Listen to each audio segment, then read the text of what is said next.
आप सबका super concept classes में स्वागत है। और आज की इस वीडियो में मैं आप लोगों को क्लास 11th पॉलिटिकल साइंस के very very important MCQ questions बताने वाला हूं, जो आप लोगों के एग्जाम में डायरेक्ट पूछा जाएगा। देखिए, आप लोगों का जो क्लास 11th पॉलिटिकल साइंस का एग्जाम होने वाला है, बिल्कुल ऐसे ही क्वेश्चन पूछा जाएगा। तो आप लोग वीडियो पर कंप्लीट बने रहें। अगर आपको वीडियो पसंद आता है तो वीडियो को लाइक कर दीजिएगा। जितना हो सके वीडियो को अधिक से अधिक शेयर करें ताकि हर एक तक ये वीडियो पहुंच जाए और आपको इसी चैनल पर कंप्लीट तैयारी कराया जाएगा। इसलिए आप लोग हमारे चैनल को सब्सक्राइब करने के साथ साथ बेल के आइकन को प्रेस कर लीजिए। तो चलिए शुरू करते हैं और एक एक करके हर एक क्वेश्चन को देख लेते हैं। तो देखिए, हमारे पास जो सबसे पहला क्वेश्चन है क्या है कि किस दल ने संविधान सभा की बैठक का बहिष्कार किया। तो मुस्लिम लीग ने बहिष्कार किया था। ऑप्शन नंबर ए बिल्कुल करेक्ट आंसर हो जाएगा। क्वेश्चन नंबर 2 क्या है कि किसने संविधान सभा में 13 दिसंबर 1946 को उद्देश्य प्रस्ताव पेश किए। तो पंडित जवाहरलाल नेहरू ने संविधान सभा में 13 दिसंबर 1946 को उद्देश्य प्रस्ताव पेश किया था। देखिए, यहाँ पर कुछ इंपॉर्टेंट चीजें आप लोग याद रखिएगा, जैसे कि 9 दिसंबर 1946 को हमारा पहला बैठक होता है। संविधान सभा का पहला बैठक 9 दिसंबर 1946 को होता है। इसको हम लोग पहला अधिवेशन भी बोल सकते हैं। पहला अधिवेशन बोलिए या फिर पहला बैठक बोलिए। तो 9 दिसंबर 1946 को होता है। और इसमें अस्थाई जो अध्यक्ष होते हैं कौन होते हैं, तो डॉक्टर सच्चिदानंद सिन्हा। ठीक है, डॉक्टर सच्चिदानंद सिन्हा को इसका अस्थाई अध्यक्ष बनाया जाता है। फिर देखिए 11 दिसंबर 1946, ठीक है, याद रखिएगा 11 दिसंबर 1946 को इसका जो स्थायी अध्यक्ष होता है कौन होता है, तो डॉक्टर राजेंद्र प्रसाद। ठीक है, डॉक्टर राजेंद्र प्रसाद को इसका स्थायी अध्यक्ष बनाया जाता है। फिर देखिए 13 दिसंबर 1946, ठीक है, 13 दिसंबर 1946 को क्या होता है, पंडित जवाहरलाल नेहरू संविधान सभा में उद्देश्य प्रस्ताव पेश करता है। देखिए 2 दिन का गैपिंग है यहाँ पर, 9 दिसंबर फिर 11 दिसंबर फिर 13 दिसंबर। बहुत ही इंपॉर्टेंट चीज है, नोट करिएगा, हर एक चीज को लिख के रखिए, बहुत ही काम का चीज है। आगे बढ़ते हैं, अगला क्वेश्चन देख लेते हैं। अगला क्वेश्चन देखिए यहाँ पर क्वेश्चन नंबर 3 यहाँ पर क्या दिया गया देख सकते हैं। तो हमारे पास यहाँ पर जो क्वेश्चन नंबर 3 दिया गया देख लीजिए क्या है कि न्यायालय के किस महत्वपूर्ण निर्णय में कहा गया है कि हमारे मौलिक अधिकारों में कोई कटौती नहीं की जा सकती। यह किसमें कहा गया है, तो ये आपका कहा गया है केशवानंद भारती केस, जो कि 1973 में हुआ था। ऑप्शन नंबर सी बिल्कुल करेक्ट आंसर हो जाएगा। आगे बढ़ते हैं, आगे चलते हैं, क्वेश्चन नंबर 4 देख लेते हैं। क्वेश्चन नंबर 4 हमें क्या दिया गया है, तो देख लीजिए क्वेश्चन नंबर 4 यहाँ पर हमें क्या दिया गया है। तो क्वेश्चन नंबर 4 कह रहा है कि भारतीय संविधान में वर्णित इनमें से कौन सा अधिकार मौलिक अधिकार नहीं है।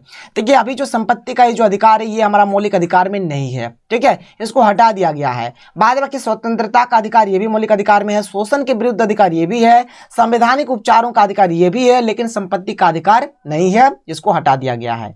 तो क्वेश्चन नंबर 4 का राइट आंसर हो जाएगा ऑप्शन नंबर बी। आगे बढ़ते हैं, अगला क्वेश्चन देख लेते हैं। क्वेश्चन नंबर 5 देख लीजिए यहाँ पर क्वेश्चन नंबर 5 हमें क्या दिया गया है। तो देखिए क्वेश्चन नंबर 5 यहाँ पर क्या है कि भारतीय संविधान के किस भाग में चुनाव आयोग की व्यवस्था की गई है। बहुत ही महत्वपूर्ण प्रश्न है। जो हमारा भाग 15 है, भाग 15 में चुनाव आयोग का कंप्लीट मतलब व्यवस्था किया गया है, किस प्रकार से क्या होगा कैसे नहीं होगा, हर एक चीज यहाँ पर दिया गया है।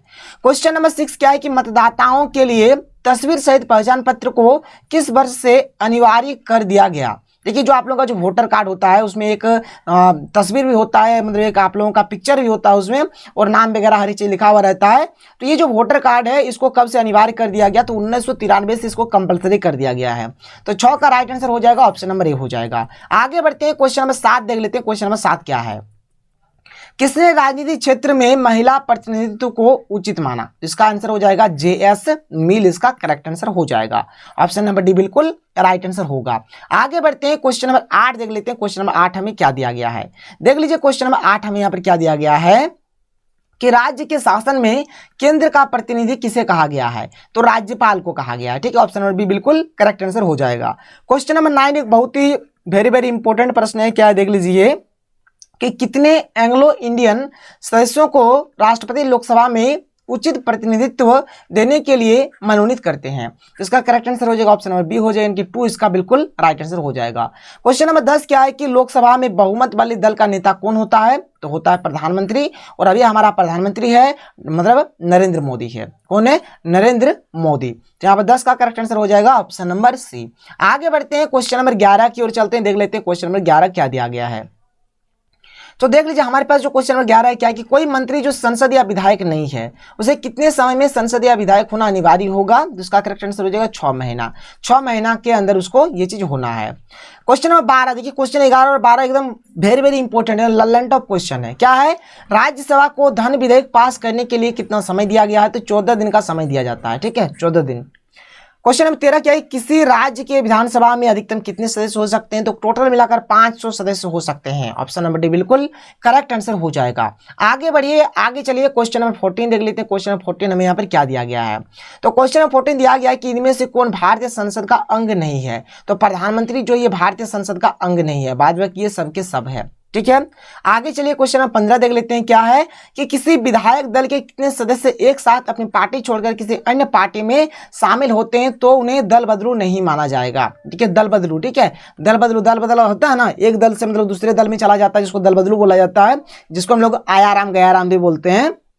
तो यहाँ पर मतलब अगर मान के चले कोई भी अगर एक पार्टी को छोड़कर दूसरे पार्टी में चला जाता है तो कितना मतलब यहाँ पर सदस्य होगा जो चला जाता है, जिसको हम लोग दल बदल नहीं मानेंगे। तो यहाँ पर 2/3 सदस्य। ठीक है, यानी कि 3 भाग का अगर 2 भाग चला जाता है तो इसको दल बदल नहीं बोला जाएगा। यहाँ पर 2/3 सदस्य इसका करेक्ट आंसर हो जाएगा। ठीक है, क्वेश्चन नंबर 16 क्या है कि सर्वोच्च न्यायालय के न्यायाधीशों की अवकाश आयु को बढ़ाने का अधिकार किसे है, तो संसद को यह अधिकार दिया गया है। तो 16 का correct answer option number D हो जाएगा। क्वेश्चन नंबर 17 क्या दिया हुआ है देख लेते हैं। क्वेश्चन नंबर 17 देखिए, क्वेश्चन नंबर 17 क्या है कि उच्च न्यायालयों के न्यायाधीशों की अवकाश आयु कितनी है, तो 62 वर्ष इसका करेक्ट आंसर हो जाएगा। 17 का ऑप्शन नंबर बी बिल्कुल राइट आंसर हो जाएगा। क्वेश्चन नंबर 18 क्या है कि भारत के सर्वोच्च न्यायालय में न्यायाधीशों की नियुक्ति कौन करता है, तो राष्ट्रपति करता है। ठीक है, राष्ट्रपति बिल्कुल करेक्ट आंसर हो जाएगा। 18 का ये हो जाएगा। क्वेश्चन नंबर 19 की ओर बढ़ते हैं। क्वेश्चन नंबर 19 क्या दिया हुआ देख लेते हैं। क्वेश्चन नंबर 19 देख लीजिए। क्वेश्चन नंबर 19 कि भारत के चुनाव आयोग को किस सूची में रखा गया है, तो संघ सूची में रखा गया है। क्वेश्चन नंबर 20 क्या है कि केंद्र और राज्यों के बीच शक्तियों के वितरण को किस अनुसूची में रखा गया है, तो इसको 7वीं अनुसूची में रखा गया है। ठीक है, 7वीं अनुसूची में इस चीज को रखा गया है। क्वेश्चन नंबर 21 क्या है कि यदि किसी राज्य की जनसंख्या 20 लाख से कम है, ठीक है, और 20 लाख से जनसंख्या कम है पॉपुलेशन, ठीक है, तो उस राज्य में पंचायती राज की व्यवस्था होगी तो द्विस्तरीय हो जाएगा। कैसा हो जाएगा, द्विस्तरीय हो जाएगा। आगे बढ़ते हैं, क्वेश्चन नंबर यहाँ पर देख लेते हैं 22 यानी कि 22 देख लीजिए क्या है। क्वेश्चन नंबर 22 हमारे पास जो दिया गया है क्या है कि भारत के किस राज्य में सर्वप्रथम पंचायती राज की स्थापना हुई, तो राजस्थान में सबसे पहले हुआ था। भारतीय संविधान का मूल दर्शन क्या है, तो लोकतांत्रिक समाजवाद हो जाएगा। ऑप्शन नंबर बिल्कुल करेक्ट आंसर हो जाएगा। क्वेश्चन नंबर 24 क्या है कि संविधान की सजीवता के लिए इनमें कौन महत्वपूर्ण नहीं है, तो राजनीतिक पार्टी के कार्यक्रम इसका राइट आंसर हो जाएगा। 24 का राइट आंसर हो जाएगा, ऑप्शन नंबर ए हो जाएगा। क्वेश्चन नंबर 25 की ओर बढ़ते हैं। क्वेश्चन नंबर 25 देख लेते हैं। क्वेश्चन नंबर 25 में क्या दिया गया देख लीजिए। क्वेश्चन नंबर 25 क्या दिया गया है कि भारतीय संविधान के किस अनुच्छेद में संशोधन की प्रक्रिया का वर्णन है, तो अनुच्छेद 368 में इसका वर्णन किया गया है। 25 का करेक्ट आंसर हो जाएगा ऑप्शन नंबर बी यानी कि अनुच्छेद 368। आगे चलिए आगे बढ़ते हैं। क्वेश्चन नंबर 26 देख लेते हैं। क्वेश्चन नंबर 26 यहाँ पर क्या दिया गया है देखिए। क्वेश्चन नंबर 26 क्या है कि किसे नई राजनीति का पिता कहा गया है, तो मैकियावेली हो जाएगा इसका करेक्ट आंसर। पॉलिटिक्स नामक पुस्तक का लेखक कौन है, तो अरस्तु हो जाएगा। Option number D right answer हो जाएगा। व्यवहारवादी क्रांति का जन्म कब हुआ, तो 1945 में हुआ था। ऑप्शन नंबर सी बिल्कुल राइट आंसर हो जाएगा। क्वेश्चन नंबर 29 है कि वोट देने का संबंध किस स्वतंत्रता से है, तो राजनीतिक स्वतंत्रता हो जाएगा। ऑप्शन नंबर बी बिल्कुल करेक्ट आंसर हो जाएगा। क्वेश्चन नंबर 30 देख लीजिए। क्वेश्चन नंबर 30 यहाँ पर हमें क्या दिया गया है देख सकते हैं। क्वेश्चन नंबर 30 हमें क्या दिया गया है कि ऐसे समाज की कल्पना किसने नहीं की जिसमें ना वर्ग होगा ना राज्य, इसको बोला जाता है फांसीवादी। क्या बोला जाता है, फांसीवादी। तो इसका correct answer option number D. Question number 31 क्या है कि किसने फ्रीडम फ्रॉम फियर यानी कि भय से मुक्ति नामक पुस्तक लिखी, तो आंग सान सू ने लिखा था। ठीक है, ऑप्शन नंबर बी बिल्कुल करेक्ट आंसर हो जाएगा। क्वेश्चन नंबर 32 क्या है कि किनके विचार है कि प्राकृतिक असमानता को दूर नहीं किया जा सकता, तो ये रूसो का विचार है। 32 का correct answer option number A हो जाएगा। आगे बढ़ते हैं, क्वेश्चन नंबर 33 देख लेते हैं। क्वेश्चन नंबर 33 में क्या दिया गया है देखिए। क्वेश्चन नंबर 33 क्या दिया गया है कि किनका कथन है, व्यक्ति चाहे कितना ऊंचा हो कानून उसके ऊपर है, तो सर एडवर्ड कोक का ये कथन है। ऑप्शन नंबर सी बिल्कुल करेक्ट आंसर हो जाएगा। बहुत ही इंपॉर्टेंट प्रश्न है। क्वेश्चन नंबर 34 क्या है कि प्लेटो ने अपनी किस पुस्तक में न्याय संबंधी अवधारणा की व्याख्या की है, तो द रिपब्लिक नामक पुस्तक में क्या है। क्वेश्चन नंबर 35 क्या है किस सिद्धांत के अनुसार वर्ग विहीन समाज में ही न्याय उपलब्ध हो सकता है, तो मार्क्सवादी। ऑप्शन नंबर सी बिल्कुल करेक्ट आंसर हो जाएगा। क्वेश्चन नंबर 36 क्या है कि अधिकारों की सुरक्षा के लिए कौन सा तत्व सर्वाधिक महत्वपूर्ण है, तो स्वतंत्र न्यायपालिका इसका करेक्ट आंसर हो जाएगा। ऑप्शन नंबर डी बिल्कुल राइट आंसर हो जाएगा। आगे बढ़ते हैं, क्वेश्चन नंबर 37 देख लेते हैं। क्वेश्चन नंबर 37 में क्या दिया गया देख लीजिए। क्वेश्चन नंबर 37 में दिया गया है कि किसने कहा कि किसी राज्य की पहचान वहां के अधिकारों की व्यवस्था से की जा सकती है, ये लास्की का कथन है। ऑप्शन नंबर बी बिल्कुल करेक्ट आंसर हो जाएगा। क्वेश्चन नंबर 38 क्या है कि इनमें कौन जीवन स्वतंत्रता तथा संपत्ति से संबंधित 3 अधिकारों को प्राकृतिक अधिकारों के रूप में माना। ठीक है, तो जॉन लॉक इसका करेक्ट आंसर हो जाएगा। क्वेश्चन नंबर 39 देख लेते हैं। क्वेश्चन नंबर 39 क्या दिया गया है, फिर हम लोग 40 भी देखते हैं।